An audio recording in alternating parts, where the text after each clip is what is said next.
Dengan semua yang Tasogare lakukan, kalau dibilang dia spy kelas atas, iya. Tapi kalau nomor satu, semua itu belum kuat. この番組はご覧のスポンサーの提供でお送りします。 Oke, saya Blasan, sedang kembali Sound Speak. Jadi kali ini aku sekali lagi tertarik untuk membahas seri yang sangat panas, sangat ramai, ditonton, dibicarakan di musim Spring 2022 ini. Tentu, Spy Family. Kali ini aku tuh ada sebuah kerisauan, ada kegelisahan dalam dadaku yang pengen aku utarakan, pengen aku keluarkan setiap kali aku melihat sosok Tasogare. Setiap aku melihat sosok agent Twilight yang dilabeli, dijuluki agen nomor 1 di negeri Westalis. Julukan ini itu kok agak janggal menurutku ya. Kok ada yang kurang gitu rasanya. Padahal kan sebenarnya kita melihat dari perjalanan ceritanya, mau anime maupun mangganya, yang mana aku juga baca mangganya gitu ya. Kita melihat betapa mumpuninya, betapa profesional, betapa elit, betapa hebatnya sosok agent Twilight ini.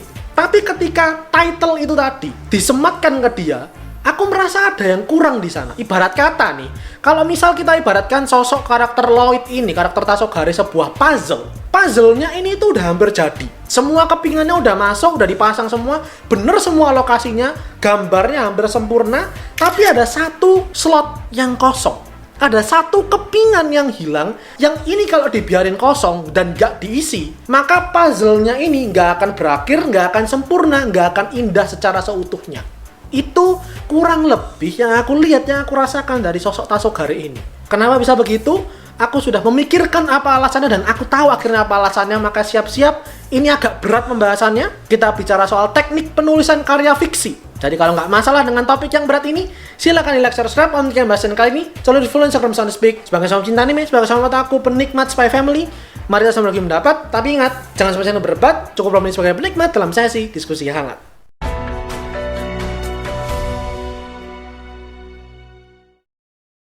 Pertama, mari aku coba recap dulu aja kali ya. Kita coba recap sebagus apa, selihai apa, seprofesional apa Twilight ini.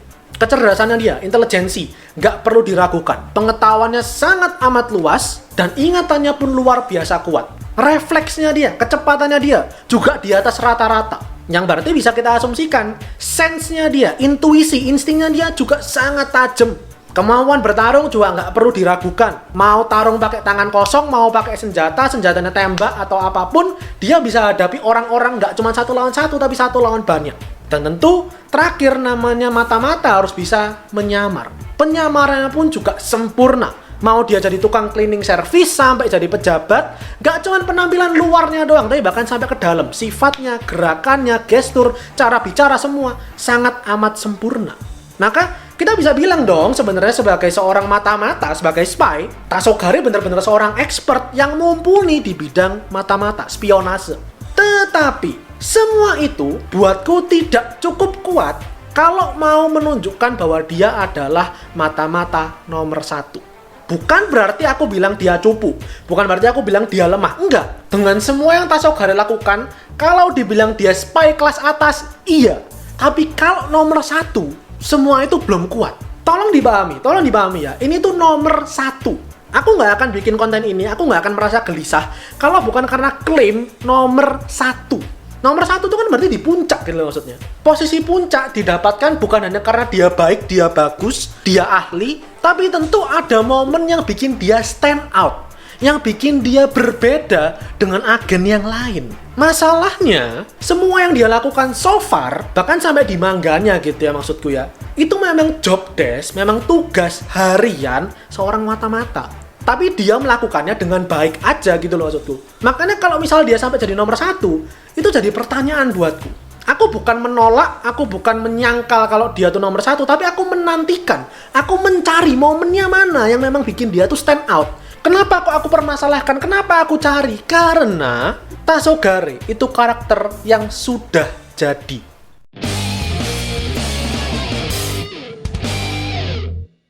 Video ini disponsori oleh Sushiro. Buat kamu yang pengen nonton Spy Family secara legal, tanpa dibatasi jam, tentu dengan subtitle Indonesia, dan jam tayangnya itu simulcast alias berbarengan dengan yang di Jepang sana, coba icipin Sushi Roll. Kenapa? Karena performa Sushi Roll, mau website, mau aplikasinya, itu mumpuni banget. Selain performanya yang mumpuni, galeri animenya juga cukup oke.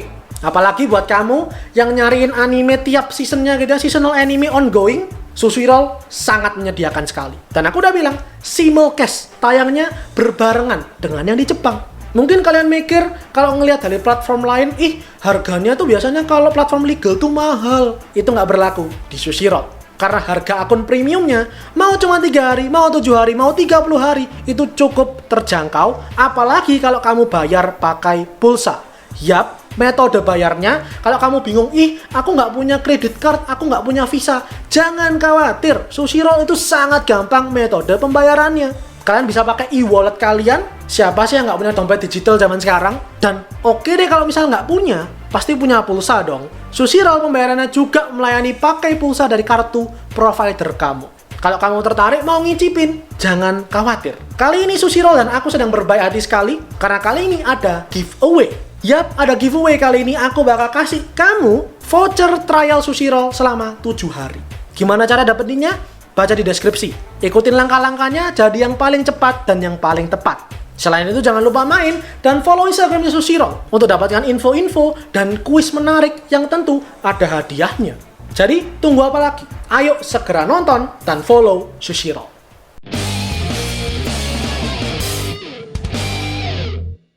Apa maksudnya karakter yang sudah jadi? Ini caraku untuk menyebutkan, untuk melabeli karakter-karakter yang sebelum cerita serinya itu mulai, sudah punya kisah. Contoh, Gintoki. Waktu Gintama mulai, itu sudah punya reputasi sebagai Shiroyasha.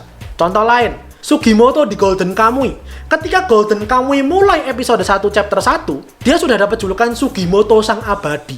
Contoh lain, Rurouni Kenshin, Himura Kenshin. Ketika ceritanya mulai, dia sudah punya reputasi sebagai Hitokiri Batosai.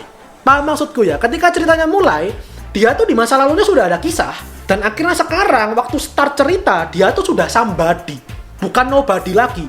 Beda cerita misal kayak Asta, kayak Eren, kayak Naruto, kayak Deku. Mereka semua nobody di awal cerita. Mereka bukan siapa-siapa. Seiring cerita berjalan, mereka jadi somebody. Nah, tapi karakter-karakter yang tadi ku sebut, termasuk Tasogare, itu karakter yang sudah jadi somebody di awal cerita. Maka, di masa lalunya dia, sebelum dia akhirnya mendapat kepercayaan dan title sebagai mata-mata nomor 1 di Westalis, ada serangkaian hal besar, ada beragam misi gila yang dia taklukkan, dan itu kenapa nggak diceritakan?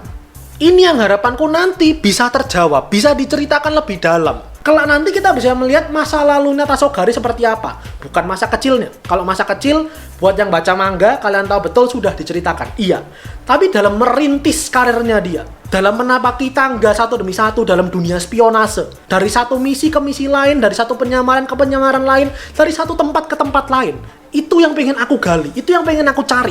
Tolong tunjukkan apa yang bikin dia stand out, apa yang bikin dia spesial, sampai dijuluki nomor 1. Nah, kalau kalian perhatiin semua penjelasanku dari tadi, aku nggak pernah bilang tidak ada. Aku bilang belum ada, belum ketemu. Kenapa aku bilang belum? Karena sebenarnya momen itu sudah ada, tapi tidak diceritakan lebih jauh. Di episode 4, dia flashback. Dia pernah menerobos dan menyamar ke organisasi teroris, dan dia juga berhasil menghentikan nuklir yang diganti misil di animenya di saat-saat terakhir. Ini yang bikin dia spesial. Maksudku mana mata-mata yang bisa seorang diri loh, masuk ke markas musuh, markas teroris. Dia menyelinap masuk, membaur dengan mereka, dan mungkin akhirnya bisa menghentikan mereka. Dan mana lagi mata-mata yang di saat-saat genting terakhir, nuklir mau diluncurkan, mau meledak, dia bisa menghentikan itu semua. Lagi-lagi aku kasih permisalan, ibarat kata, dua momen ini, kalau tanaman tuh ya, itu udah jadi bibit sebenarnya. Udah bibitnya udah ada, tapi ditinggal gitu aja sama Tatsuya Endo Sensei. Nggak dielaborasi, nggak diperpanjang, nggak diperdalam. Emang itu jadi masalah? Iya. Silakan kalian cari sendiri ya. Ini aku nggak mengada-ngada, aku nggak membuat-buat sendiri. Kalian cari aja, ada namanya teknik penulisan. Dalam salah satu tekniknya, itu ada namanya show, don't tell. Tunjukkan, jangan beritahu doang. Ini adalah sebuah teknik yang dipakai dalam penulisan naskah fiksi supaya pembaca, penonton, ketika mendapat ceritanya, mendapat kisahnya, itu bisa lebih impactful.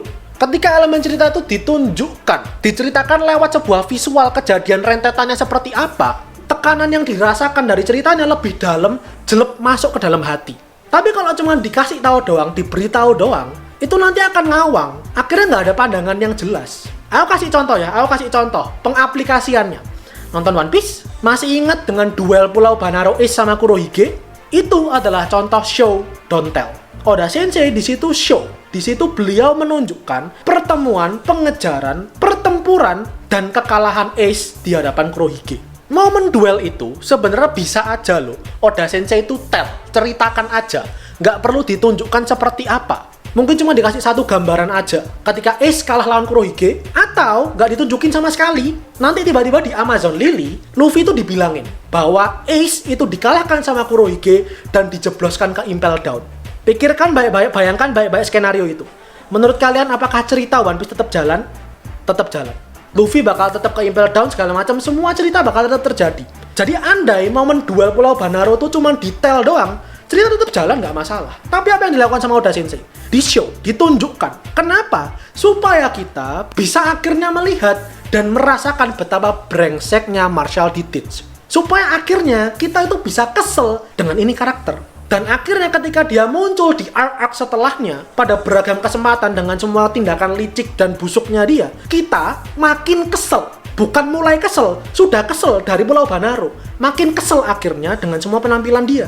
Itu contoh nyata bahwa sebuah kejadian atau sebuah karakterisasi itu akan lebih nonjok ketika ditunjukkan langsung secara visual seperti apa. Nah sekarang misal kayak tadi, kalau kalian perhatiin aku waktu jelasin, si Tasogare masuk menyelundup ke markas teroris, aku bilang ada kata mungkin.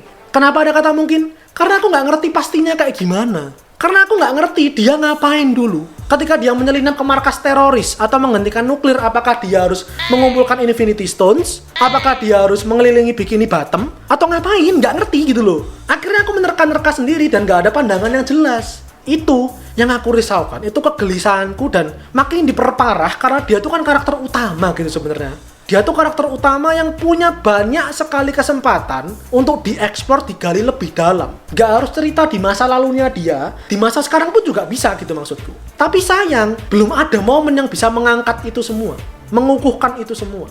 Aku nggak ngerti apakah cuman aku yang merasakan hal seperti ini di muka bumi. Mungkinkah kalian juga merasakan hal yang sama atau justru enggak? Justru mengiyakan aja kalau dia diklaim nomor 1. Kalau emang begitu, dasarnya apa? Itu aja untuk kali ini. Silakan di like videonya. Kalau menyukai bahasan kali ini, coba berkomentar, di share kalian. Dan terakhir, jangan lupa di follow Instagram Soundspeak dan subscribe buat kalian nikmati dunia konten anime dan manga dari channel Soundspeak. Karena anime dan manga itu yang aku suka dan itu yang kalian suka. So, I'll see you guys in the next video. Itadashi minasan.